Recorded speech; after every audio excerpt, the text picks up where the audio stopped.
আমন্ত্রণ দেশ বাংলায়, সঙ্গে আছি আমি আফরিন সুমনা। শুরুতে জানিয়ে দিচ্ছি সংবাদ শিরোনাম। পদ্মা নদীর পানি বাড়ায় শরীয়তপুরে আবারও শুরু হয়েছে ব্যাপক ভাঙন, বিলীন হচ্ছে ফসলি জমি সহ জনবসতি। এবং গাজীপুরের শহীদ তাজউদ্দিন মেডিকেল কলেজ হাসপাতালের পরিচালকের পদত্যাগ ও শাস্তির দাবি আলোচনা করে ব্যবস্থা জানালেন মুক্তিযুদ্ধ বিষয়ক মন্ত্রী।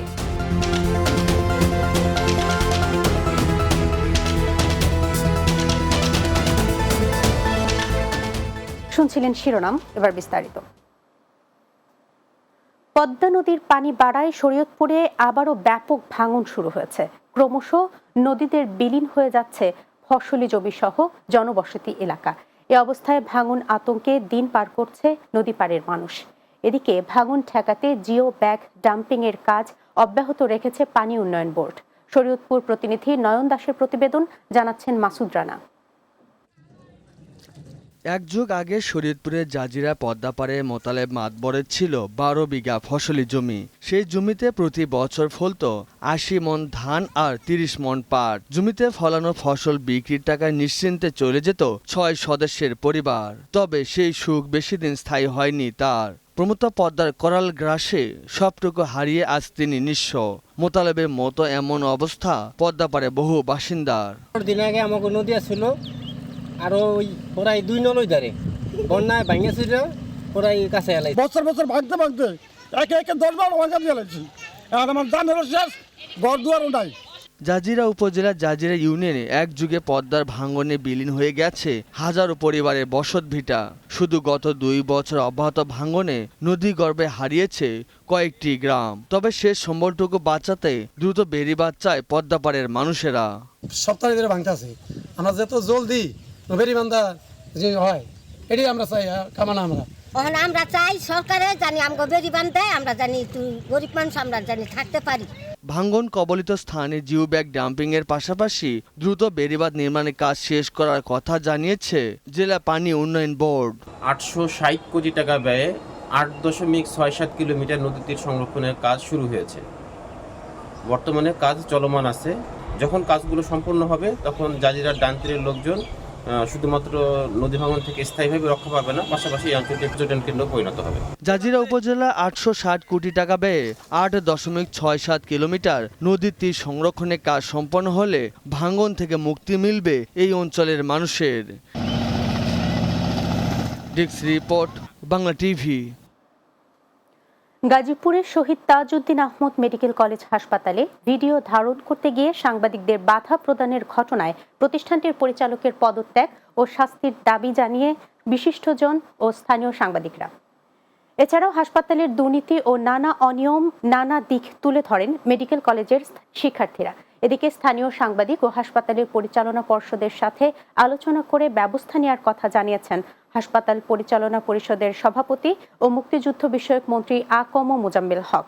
গাজীপুর থেকে প্রতিনিধি মোহাম্মদ শহীদুল ইসলামের প্রতিবেদন, জানাচ্ছেন সুরাইয়া সীমা। গত 2 জুলাই গাজীপুর শহীদ তাজউদ্দিন আহমেদ মেডিকেল কলেজ হাসপাতালে সংবাদ সংগ্রহে গেলে হেনস্থার শিকার হন বাংলা টিভির প্রতিনিধি মোহাম্মদ শহীদুল ইসলাম। এ সময় হাসপাতালের নিরাপত্তার দায়িত্বে থাকা আনসার সদস্যরা হাসপাতালের পরিচালকের বরাত দিয়ে বলেন, হাসপাতালে প্রবেশ করতে গেলে কোনো টেলিভিশন চ্যানেলের লোগো হাতে রাখা যাবে না। সাংবাদিকদের বাধা প্রদান করায় প্রতিষ্ঠানের পরিচালকের পদত্যাগ ও শাস্তির দাবি জানিয়েছেন বিশিষ্টজন ও স্থানীয় সাংবাদিকরা। তাজউদ্দিন আহমেদ মেডিকেল কলেজে সাংবাদিকদের সাথে যে ঘটনাটা ঘটেছে এটা অত্যন্ত দুঃখজনক। পরিচালকের পদত্যাগ দাবি করছি আমি একজন সংবাদকর্মী হিসেবে। মেডিকেল কলেজকে দুর্নীতিমুক্ত করতে মানববন্ধন করেন শিক্ষার্থীরা। এ সময় দুর্নীতির কারণে ছাত্রাবাস গড়ে না ওঠা সহ নানা অভিযোগ তুলে ধরেন তারা।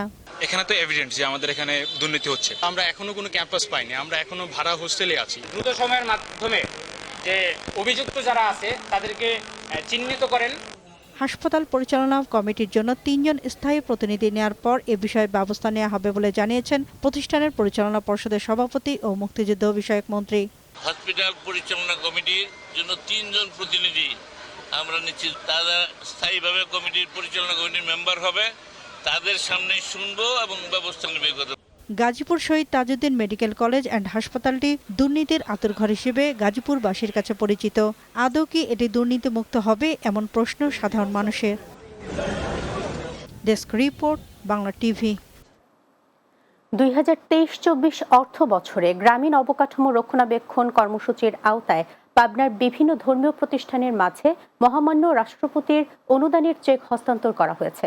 পাবনা সদর উপজেলার আব্দুর রব বগা মিয়া মিলনায়তনের হলরুমে প্রায় 99টি ধর্মীয় প্রতিষ্ঠানের মাঝে রাষ্ট্রপতি অনুদান চেক বিতরণ করা হয়।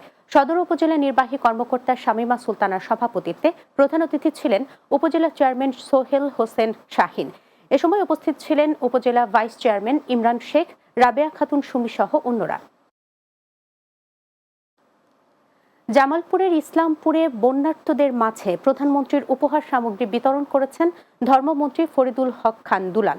উপজেলার দুর্গম সাপথড়ি ইউনিয়নের 500 পরিবারের মাঝে ত্রাণের চাল, গোখাদ্য বিতরণ করা হয়। বেলগাছা ইউনিয়নে নদী ভাঙন এলাকায় 300 পরিবারের মাঝে বিভিন্ন ত্রাণ সামগ্রী এবং প্রতি পরিবারকে 1000 টাকা করে দেওয়া হয়। এ সময় জেলা প্রশাসক শফিউর রহমান, পুলিশ সুপার কামরুজ্জামান সহ স্থানীয় আওয়ামী লীগ নেতৃবৃন্দ উপস্থিত ছিলেন।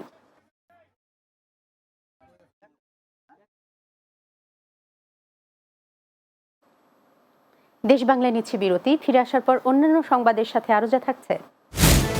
বাগেরহাটে 17 বছর পর শুরু হয়েছে দ্বিতীয় বিভাগ ফুটবল লীগ। তরুণ প্রজন্মকে মাদক থেকে দূরে রাখতে এই আয়োজন।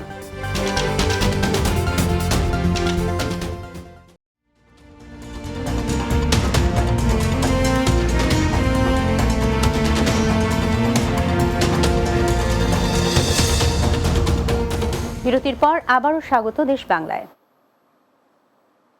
বাগেরহাটে 17 বছর পর 16টি দলকে নিয়ে দ্বিতীয় বিভাগ ফুটবল লীগের আয়োজন করেছে জেলা ফুটবল অ্যাসোসিয়েশন।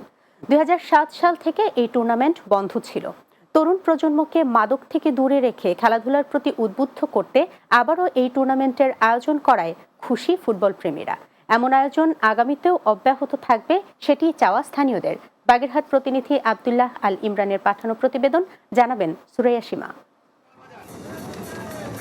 গত 6 জুলাই বাগেরহাট ফুটবল অ্যাসোসিয়েশনের সার্বিক সহযোগিতায় দ্বিতীয় বিভাগ ফুটবল লীগের আয়োজন করা হয়। শেখ হেলাল উদ্দিন স্টেডিয়ামে খেলার উদ্বোধন করেন বাগেরহাট 2 আসনের সংসদ সদস্য শেখ তন্ময়। এই টুর্নামেন্টে অংশ নেওয়া 3 শতাধিক খেলোয়াড়ের মধ্যে থেকে বাছাই করা 25 জনের একটি দলকে নিয়ে ক্যাম্প করা হবে, যারা আগামীতে ফুটবলে বাংলাদেশকে এগিয়ে নিয়ে যেতে অবদান রাখবে। সামনের দিনগুলোতে যেন ছেলেমেয়েরা ফুটবল খেলতে আগ্রহী হয়, সেই ব্যবস্থা, সেই কাঠামো তৈরি, সেই মাঠের উপযোগী মাঠের ব্যবস্থা, যা যা প্রয়োজন আমাদের পক্ষ থেকে আমরা চেষ্টা করছি করার। এখান থেকে আমরা 25 জন প্লেয়ার আমরা বাছাই করব। ওই 25 জন খেলোয়াড়কে নিয়ে আমরা একটা দীর্ঘমেয়াদী প্রশিক্ষণ করার জন্য চেষ্টা করব। আগামীতেও এমন আয়োজনের দাবি স্থানীয় ফুটবল প্রেমী ও খেলোয়াড়দের। বাগেরহাটের এই ফুটবল অ্যাসোসিয়েশন আমাদের ভিউটা হচ্ছে এই যে বাগেরহাট থেকে এই জুনিয়র প্লেয়ারদের উঠে ভালো যারা খেলবে তাদের উঠিয়ে আমরা দীর্ঘমেয়াদী প্রশিক্ষণ করব। বাগেরহাটের দ্বিতীয় বিভাগ ফুটবল লীগ 2024 আয়োজিত। আমরা রামপাল আদাঘাট তরুণ সংঘ ক্লাব থেকে আসছি খেলতে। আমি বাগেরহাট সেকেন্ড ডিভিশন খেলতে আসছি। মাদক থেকে যুব সমাজকে দূরে রেখে খেলাধুলার প্রতি আরো আকৃষ্ট করতে প্রথমে স্কুল পর্যায়ে টুর্নামেন্টের আয়োজন করা হয়। পরে খুলনা বিভাগে আন্তজেলা শেখ আবু নাসের ফুটবল টুর্নামেন্টের আয়োজন করা হবে। Desk report, Bangla TV. পিরোজপুরে সার্বজনীন পেনশন স্কিম সম্পর্কে অবহিতকরণ সভা অনুষ্ঠিত হয়েছে। শরীকতলা ডুমুরিতলা ইউনিয়ন পরিষদের উদ্যোগে পরিষদের সভাকক্ষে অনুষ্ঠানের আয়োজন করা হয়। শারিকতলা ডুমুরিতলা ইউপি চেয়ারম্যান আজমির হোসেন মাঝির সভাপতিত্বে প্রধান অতিথি ছিলেন উপজেলা নির্বাহী কর্মকর্তা মোহাম্মদ আরিফ মোর্শেদ মিশু। এ সময় সহকারী কমিশনার ভূমি মোহাম্মদ গোলাম মুস্তফা সহ শারিকতলা ডুমুরিতলা ইউনিয়ন পরিষদের সদস্যরা উপস্থিত ছিলেন। পাবনার ঈশ্বরদীতে সিসিডিবির গ্র্যাজুয়েট সমিতি হস্তান্তর সম্পন্ন হয়েছে। ঈশ্বরদীতে গ্র্যাজুয়েট সমিতি হস্তান্তর অনুষ্ঠানে প্রধান অতিথি ছিলেন উপজেলা চেয়ারম্যান এমদাদুল হক রানা। এ সময় উপস্থিত ছিলেন উপজেলা নির্বাহী অফিসার সুবীর কুমার দাস, আতিয়া ফেরদৌস, ঈশ্বরদী উপজেলা প্রেস ক্লাবের সভাপতি ও জাতীয় সাংবাদিক সোসাইটির কেন্দ্রীয় নির্বাহী পরিষদের সাংগঠনিক সচিব তৌহিদ আক্তার পান্না সহ অন্যরা।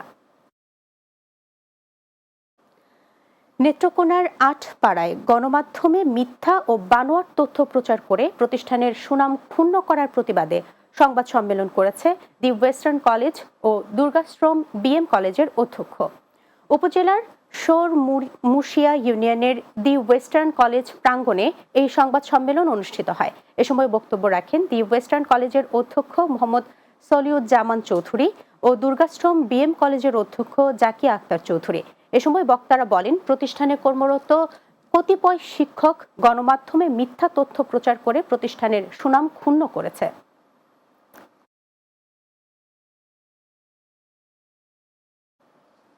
চাঁদপুরে রাজরাজেশ্বর ইউনিয়নে কৃষকের গোয়াল ঘরে অগ্নিকাণ্ডের ঘটনায় 3টি গরু পুড়ে মারা গেছে এবং 6টি গরু দগ্ধ হয়েছে। মুগাদি গ্রামের মাঝি কান্দির শরবত আলী প্রধানিয়ার গোয়াল ঘরে অগ্নিকাণ্ডের ঘটনা ঘটে। এতে প্রায় 6 লাখ টাকার ক্ষয়ক্ষতি হয়েছে বলে দাবি ভুক্তভোগী পরিবারের। খবর পেয়ে ঘটনাস্থল পরিদর্শন করেন স্থানীয় ইউপি চেয়ারম্যান হযরত আলী বেপারী। এ সময় তিনি ক্ষতিগ্রস্ত পরিবারকে নিজস্ব তহবিল থেকে আর্থিক সহায়তা দেওয়ার আশ্বাস দেন।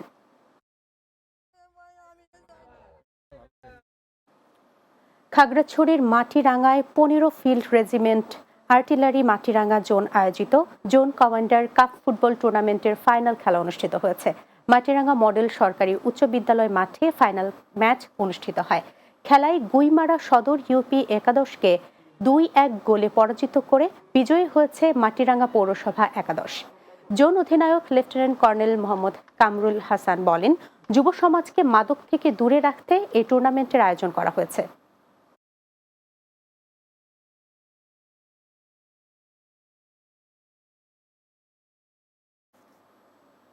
শেষ করছি দেশ বাংলা, যাবার আগে শিরোনামগুলো জানিয়ে দিচ্ছে আরো একবার। পদ্মা নদীর পানি বাড়ায় শরীয়তপুরে আবারও শুরু হয়েছে ব্যাপক ভাঙন, বিলীন হচ্ছে ফসলি জমি সহ জনবসতি। গাজীপুরে শহীদ তাজউদ্দিন মেডিকেল কলেজ হাসপাতালে পরিচালকের পদত্যাগ ও শাস্তির দাবি আলোচনা করে ব্যবস্থা জানালেন মুক্তিযুদ্ধ বিষয়ক মন্ত্রী। এবং বাগেরহাটে 17 বছর পর শুরু হয়েছে দ্বিতীয় বিভাগ ফুটবল লীগ, তরুণ প্রজন্মকে মাদক থেকে দূরে রাখতে এই আয়োজন।